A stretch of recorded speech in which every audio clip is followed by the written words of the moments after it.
Hi, this is Ken Gill of the Oregonian, and here are my three takeaways from the weekend in college football. First, I'm going to start with Portland State. I'm going to go local. I helped cover the Vikings Saturday against Montana, and they're impressive. I really like how fundamentally sound they are. They don't rattle. There's a lot of reasons they could have rattled Saturday in Providence Park.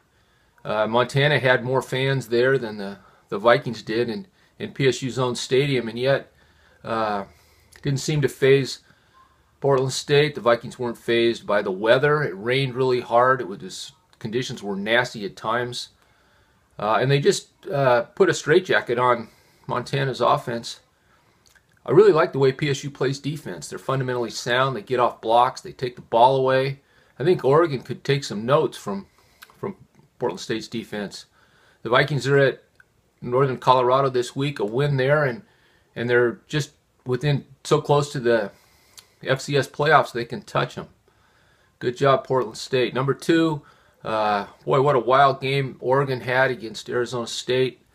Late night game, went 3 overtimes.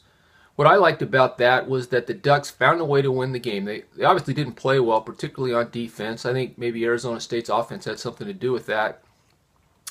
But the Ducks aren't a good defensive team. I'm not going to try to contend that they are.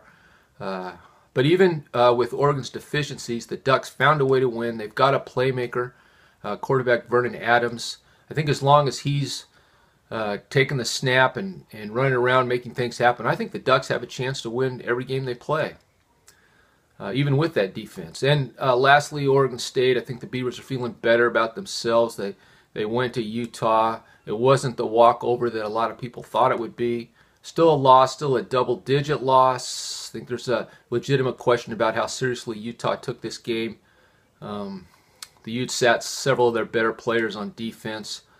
But at Oregon State this year, at this point in the season, the way things have gone, I think you've got to look for the positive, and I think the Beavers have some things they can build on from that game last week. They have UCLA this week. Bruins are beat up on defense. You know, who knows? It was about this point in the season last year that Arizona State came in and the Beavers sideswiped them. So let's stay tuned. All in all, I think a pretty good week for local Pac-12 college football fans. This is Ken Go, and those are the three takeaways I had this week in college football.